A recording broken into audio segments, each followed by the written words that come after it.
Hej drugari, ponovo ste tu. Moram nešto da vam priznam. Upoznala sam nove drugare po imenu Luka i Anja i dok smo se igrali, ispričali su mi jednu svoju neverovatnu avanturu. Zanima vas o čemu je reč? Hajde, zavalite se u svoje krevete. Počinjemo. Priča se zove San ili stvarnost.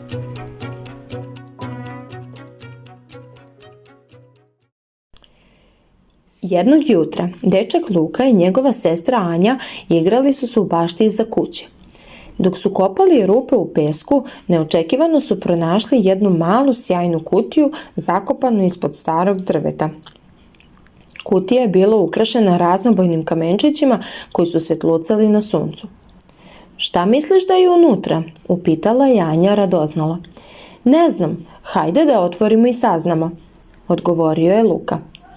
Kada su otvorili kutiju, iz nje je izašla svetlost, a unutra je stajao papirić na kome je pisalo: "Hvala vam što ste me pronašli. Moje ime je Vila Neva, a ovdje se nalazi ključ koji će vas odvesti u svet duginih boja. Uzmite ključ u svoje ruke, zažmurite i duboko udahnite." Na trenutak Luka i Anja nisu znali da li je sve to istina ili neka šala. Malo su oklevali, ali onda Anja rekla kako nemaju šta da izgube time ako se prepuste mašti. Zajedno su uhvatili ključ koji se nalazi u kutiji, zatvorili su oči i udahnuli. Posle par sekundi, kada su izdahnuli, otvorili su oči. Sve oko njih je bilo drugačije. Pesak u kome su se do malo preigrali je postao šaren, a nebo je sijalo raznobojnim svetlom. Oko njih je bila livada prekrivena cvetovima svih boja kakve nikada nisu vidjeli. Na sredini te čarobne livade stajala je vila sa providnim krilima. Njena kosa bila je dugačka i blistava poput sunčevih zraka. "Dobrodošli u zemlju duginih boja", rekla je vila. "Ja sam Vila Neva. Vi ste pronašli dugo zakopanu kutiju i tako ste izabrani da spasite ovaj svet." "Spasimo? Od čega?" upita Luka istovremeno uzbuđen, a i pomalo uplašen. "Naša duga počinje da bledi, jer je zli sivi čarobnjak ukrao kristal koji daje bojama snagu. Bez tog kristala sve će postati sivo i tužno. Nama su potrebni vaša hrabrost i mašta da bismo kristal vratili i tako omogućili da se dugine boje ponovo vide." Anja je odlučno zakoračila napred i rekla: "Reci nam šta da radimo." Neva im je dala mapu koja je vodila do mračne planine gdje je živeo sivi čarobnjak. Na putu su morali da prođu kroz 3 šarene doline, od kojih je svaka imala svoje izazove. Prva dolina je bila dolina smeha. Kada su stigli do prve doline, sve je bilo prekriveno velikim sivim mehurima, ali ti mehuri nisu bili obični. Svaki put kada bi ih dotakli, začuo bi se smeh. U njima su se svakog dana malo po malo zaključavali osmesi po jedne osobe.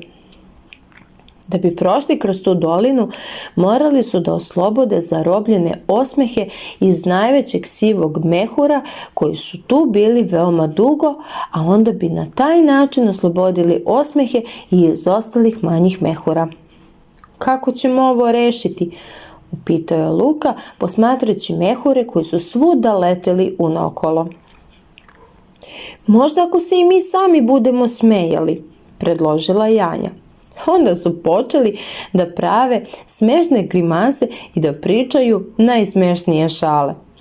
Veliki mehur, a sa njima i svi mali, su polako počeli da se tope i put je dalje postao vidljiv.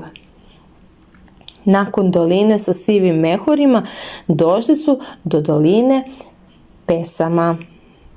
U dolini pesama sve je bilo tiho, a vazduh je bio ispunjen tugom.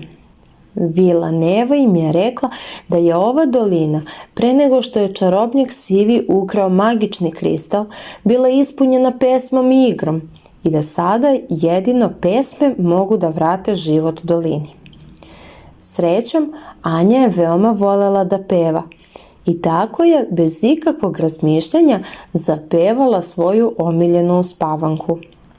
A Luka se pridružio muzici tihim zviždanjem. Kako su pevali, tako je cveće počelo da cveta, ptice su se vratile, a dolina je ponovo zablistala bojama. Prelepo ste to uradili, rekla je Vila. Još jedna dolina i stižemo do čarobnjaka. Treća dolina je bila dolina hrabrosti, ali je ujedno bila i najmračnija od svih. Pojavili su se veliki senoviti oblaci koji su izgledali zastrašujuće. Luka je uhvatio Anju za ruku i rekao joj je: ne brini, zajedno ćemo ovo rešiti. Senke su ih opkolile, ali deca su se setila da maštom mogu pobediti strah. Zatvorili su oči i zamislili svetlost koja dolazi iz njihovih srca. Svetlost je zasijala, a senke su uplašene njihovom dobrotom i hrabrošću počele da se povlače i nestaju. Kada su prošli dolinu hrabrosti, konačno su stigli i do mračne planine. Na njenom vrhu stajao je sivi čarobnjak sa kristalom u ruci. Znao je zbog čega su došli, pa ih je upitao: zašto želite moj kristal? Upitao je ljutito. Bez magičnog kristala koji širi dugine boje, svet ostaje bez njihovih boja i postaje tužan, rekla je Anja odlučno. To nije u redu. Svi zaslužuju radost i svetlost u svom životu.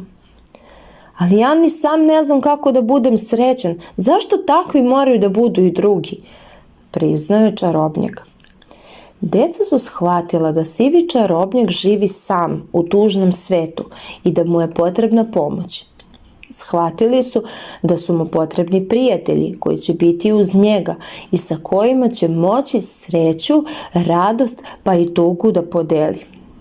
Odlučili su da mu ponude pomoć tako što će on ostati sa njima, a oni će mu pokazati radosti njihovog sveta. Čarobnjak je bio dirnut njihovom dobrotom. Krenuo je sa njima i kada je video koliko ljubavi je u njihovom svetu ostalo i koliko je ona svima zaista potrebna, vratio im je čarobni kristal i priznao da su dobrota i sreća ono što treba da okružuje svako biće na ovoj planeti. Deca su zatim kristal predala Vili, kojim je od srca zahvalila i priznala kako bez njihove pomoći sama ne bi uspela. Vila Neva ih je zatim vratila kući. Rekla im je da zažmure i ponovo udahnu. Kada su izdahnuli, Luka i Anja su se probudili u istom onom pesku u kome su i pronašli kutiju. Da li se sve ovo stvarno dogodilo? Upitala Anja. Možda jeste, a možda i nije, nasmejao se Luka. Ali pogledaj, na nebu je najlepša duga ikada. I tako su nastavili da se igraju, srećni što su zajedno sa uspomenama na jednu nezaboravnu avanturu.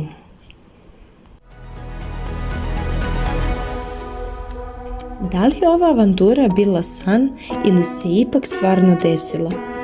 Luka i Anja će o tome uvek razmišljati, a verovatno i mi. Za sada možemo svi zajedno utonuti u svoje snove, da bismo sutra bili spremni za nove avanture. Laku noć, drugari. Želim vam divne snove. Grli vas vaša bambina. Laku noć.